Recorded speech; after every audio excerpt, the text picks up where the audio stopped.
Can you imagine a scenario where South American countries release their prisoners at the U.S. gates? Donald Trump painted this vivid image for us in one of his speeches.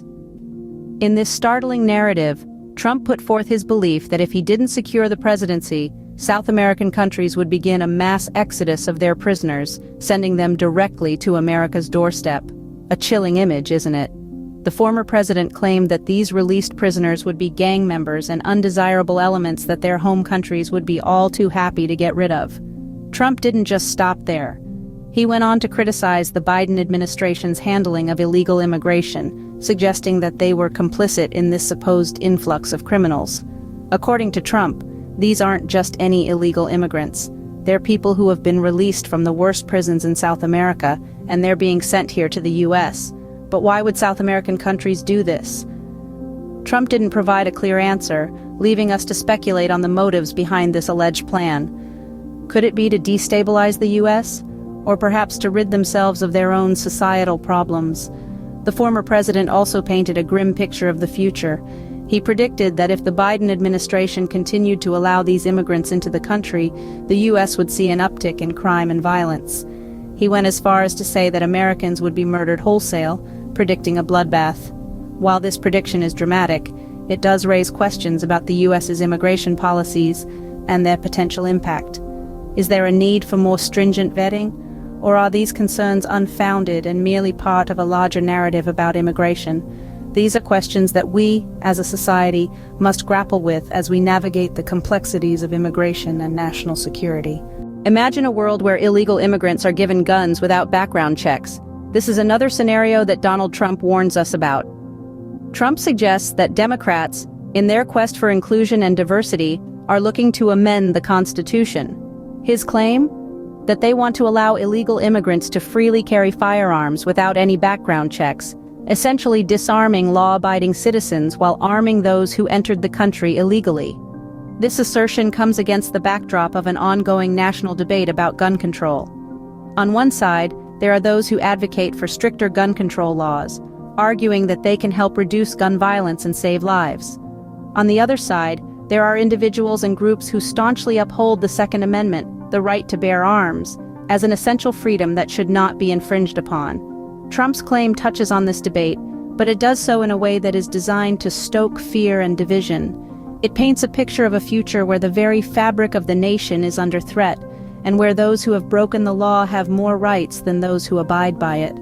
However, it is important to note that, as it stands, there are no known proposals from Democrats to amend the Constitution to allow illegal immigrants to carry guns without background checks.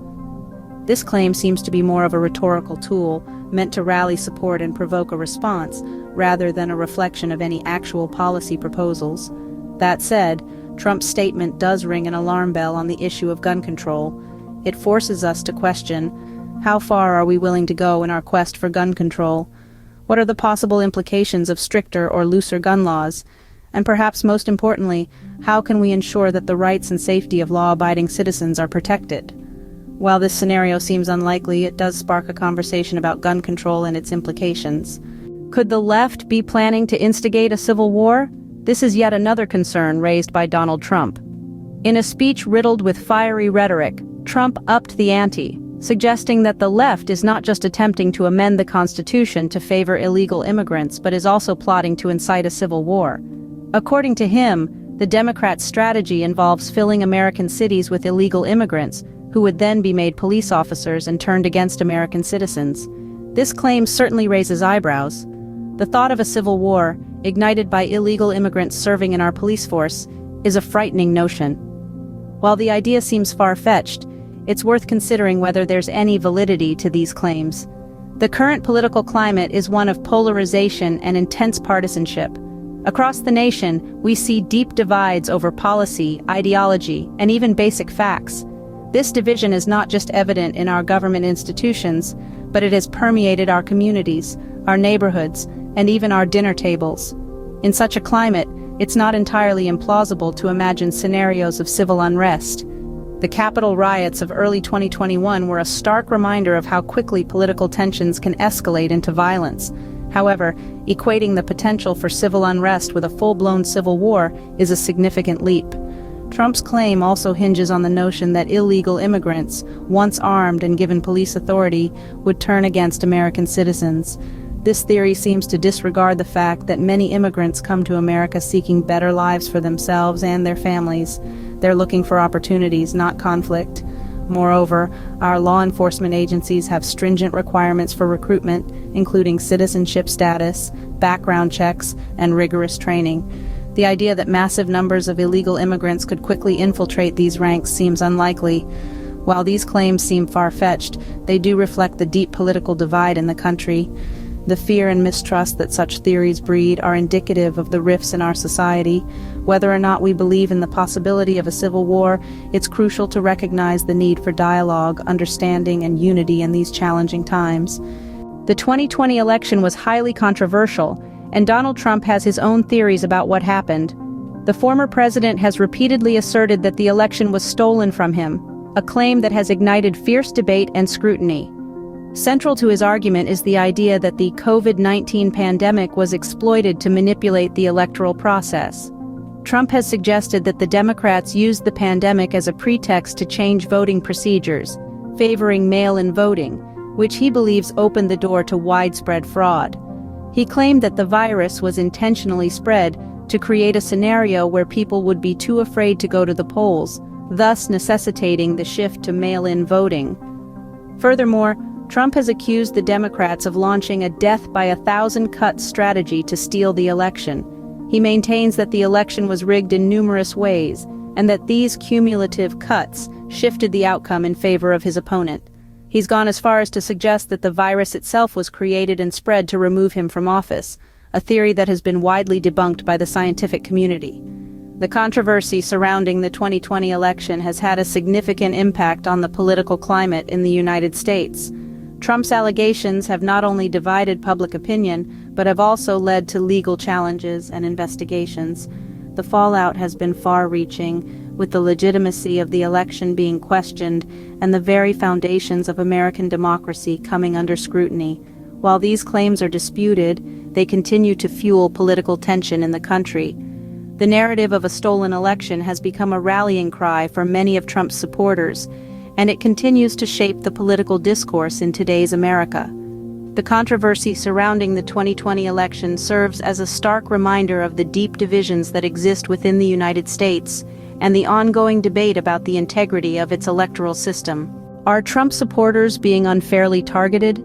This is a concern that Donald Trump has voiced repeatedly. He alleges that his supporters are being singled out and persecuted for their political affiliations, a claim that has stirred much debate and controversy. According to Trump, the Federal Bureau of Investigation, or FBI, has been a key player in this alleged targeting. He suggests that Trump supporters are under increased scrutiny simply for attending his rallies or expressing their support for him. This, he argues, is a gross violation of their civil liberties and an infringement on their freedom of speech. Trump also brings up the case of a couple who were reportedly confronted by 100 FBI agents simply because they used their ATM card in Washington, D.C. The couple, who had just welcomed a baby, were accused of being Trump supporters. The FBI's alleged heavy-handed approach in this instance has been used as an example of the supposed persecution faced by Trump supporters. The former president also points a finger at corporate America, accusing it of colluding with law enforcement to target his supporters. He specifically cites Bank of America, alleging that the institution voluntarily handed over customer information to the FBI. This information, he claims, was then used to identify and target Trump supporters. These allegations have sparked a flurry of debates, with critics arguing that they lack concrete evidence and are merely attempts to stoke fear and division. Supporters, however, see them as proof of a deep-seated bias against conservatives and an attack on their constitutional rights. While these claims are controversial, they highlight the political polarization in the country and the potential implications for civil liberties. It's a reminder that in a democracy, the rights and freedoms of all citizens, regardless of their political affiliations, must be respected and protected.